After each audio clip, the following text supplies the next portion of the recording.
Okay, I'm back again. I played around a little bit with the bottom here. So I did the same thing here that I did here, with the exception of underneath. Remember I said you have to put these shadows in. So underneath this picture, I started thin here and then got a little thicker, because if you think about shadows,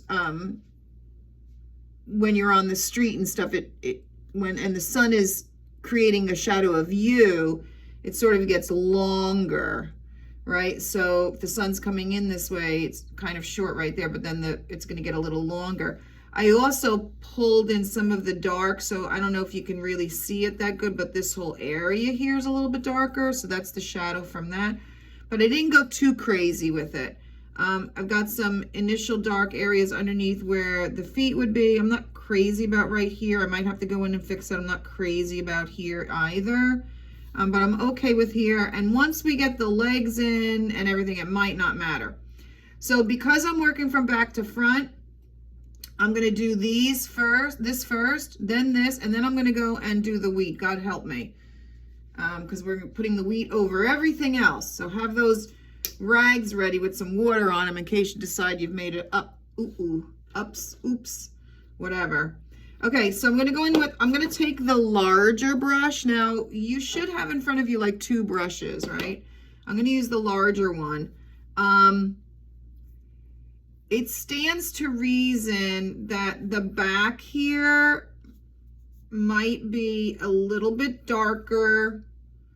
Some of this might be getting lit up a little by the sun, but this is going to be darker than, like the top here. But then this is going to drop down in value as well. So, all right, so I've got my white, I've got this whole palette of all this crap, right? And so a lot of this is going to go into it. So why not? So remember I said don't really paint without something in it, whether it's the yellow ochre or oxide or the blue. So I'm actually going to put blue in it. I'm going to put a little bit of green in it, but I'm going to lay my areas in first to get the general shape. And if I remember correctly, this had like a little lip on it. So we're going to include that. Again, I'm using the brush in a way that the shape, I'm using it to my advantage. Right, so there's that little lip there. I'm using the side here. I'm probably going to pull it over part of the horse's ear. Yep, there it goes.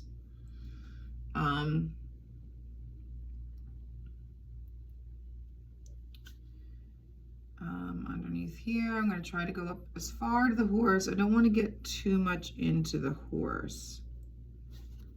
I'd like to avoid covering up too much of the horse.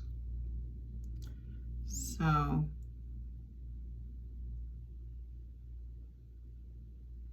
come in here, try to swipe all the way across.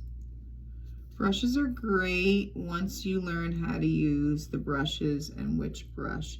If you find that you're getting too much paint towards the end there and you're afraid you might end up pushing it off the shape, then pull it back in. That's what I do. I'll lay paint down. But I like to go with the contour of the shape. So if the shape is going around like this way, I like to go around this way because it does actually help to trick the eye, because you might not realize you're seeing those edges, but you are. And at any point, if you need to take your canvas off of here just to get an edge or something, go ahead and do it. But you want to make sure that you bring it back up, because like I said, oftentimes, it happens with my students all the time. They say, oh my God, it's crooked. I'm like, well, that's because you laid it down and you never picked it up and looked at it as it would be viewed if it was hanging up. Right, so that's the mistake they make. We all make. We all make mistakes. My dog is outside barking at the neighbor because he's probably in his garden. I was so proud of my garden this year, right? I put in peppers and bush beans and cucumber and, oops, went over a little bit. See, I shouldn't be talking. And then this guy next door to us, really nice guy. I've been here about a year. He comes out with his, starts, what do you call that? Tilling it? I don't know, whatever you call it. He's got this huge garden. He's got freaking corn growing. He's got corn and squash and this and that. And then my neighbor on the other side, she's got almost her whole yard as her garden. And I got this little crappy garden. Oh, but I had spinach. And then I was told that spinach is a cold weather crop. Is my head in here now? Is a cold weather crop. So it goes better like in the end of the summer or the beginning. So I did get some of the spinach. I was able to get some of the spinach. It's delicious. So I'm kind of happy. Even though it's my little crappy little garden. Remember, I got to go back here and fix this over here too with the brown, because I screwed that up right there. So when I have a little bit of blue, I'll go back and do that. Okay, so I've got pretty much the base in the front there. Now I have to get over here.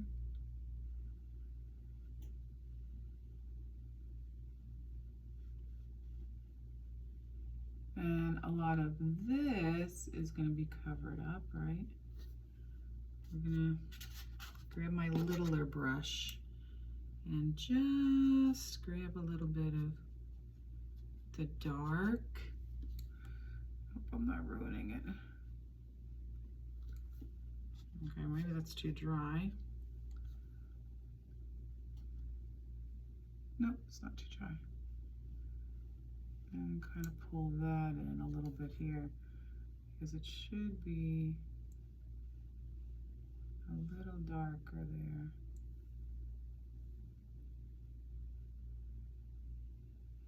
I have to keep looking at the camera to make sure I don't have my big head in the way. I've gotten kind of, like I said, from teaching virtually for almost a whole year. It's horrible. Kind of got used to doing it this way. Except then I had to go around and deliver supplies. I don't know where everybody lives now. Oh boy. Lucky the gas prices weren't a lot when that was going on. Okay, and I forgot about this. So we're going to try to lay this in as well. And I'm going to try to do it in one swoop. If you try to do it in one swoop, sometimes it comes out better. And actually, it's got a little bit of whatever color in that. You see that? You see that? Like it's got a little bit of other color in it. That actually looks kind of cool. Sometimes the imperfections are the most interesting things that go on in a painting. Really. I'm not even lying. I think I'm going to keep that line there. Okay, so then we can get a little bit of the white with a little bit of white with a little bit of blue. And I'm going to come up here, and I'm going to put that up there because I want to.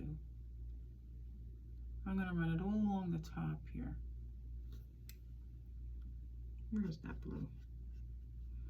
And that's in this thing they called it warm blue, but it's actually what they call ultramarine blue. When I first learned how to paint, well, I shouldn't say first learned. When I revisited painting as an adult, my dad and I decided to go to, we had these adult enrichment classes at the high school. My dad and I decided, let's go do that. It wasn't long before my husband Mark decided to join us because he saw how much fun we were having. So, I want to go too, so okay. And he's a fantastic painter as well.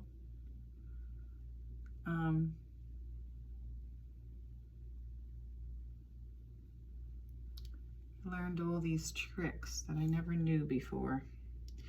Okay, so it's kind of blah, right? So I'm going to come in here, and I still have a little bit of the blue on there.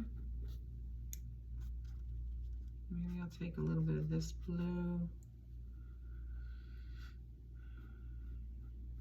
You know, you're allowed to have these other colors in here, and it really makes it interesting. Just make sure you don't overdo it. And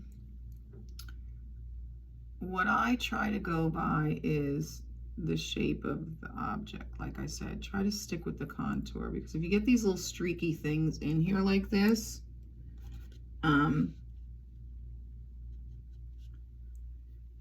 it's going to replicate the shape.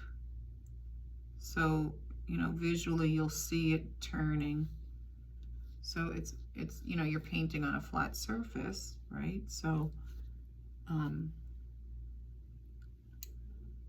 it has to be flat. But the way you do it is by tricking the eye. And one of those things that you have to do is you have to kind of go with the shape. That'll turn it. What I'm trying to do here before I run too close to 15 minutes. This is not easy trying to do this in 2 hours. I'm gonna try to pull a little bit of red in here. I don't know if it's gonna work. So, you know, the red will be like pink. Right? So I'm gonna try to pull a little bit of red in here in spots.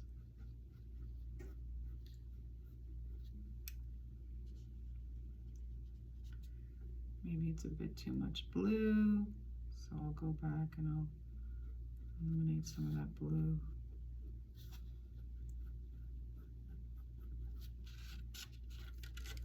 Switch back to the white,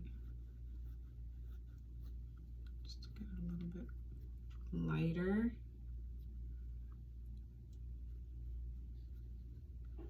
And maybe I'm going to brush it in a different direction. See, now I just told you to stay with the contour, and I'm not listening to myself. But that, oh, that's a little heap of paint. Okay, didn't like that. You know, you could even use your finger and go in and soften things up. Oh, look at that, see? If you wanted to. Got that little bit of red.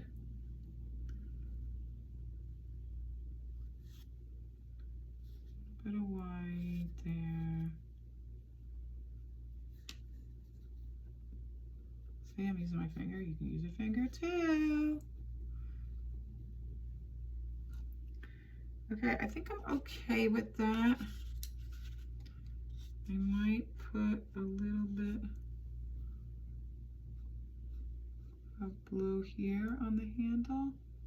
That's sort of like a shadow, because as the handle turns, oops. as the handle turns, you know, that this is not in the light anymore. It's kind of in the shadow. A little bit down here too.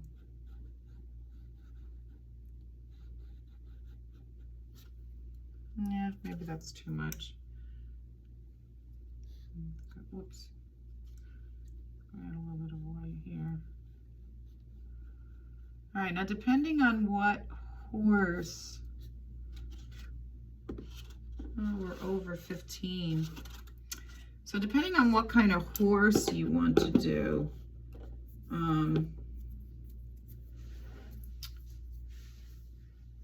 you know, you can see from the horses, the photos that I have, which one you want to do.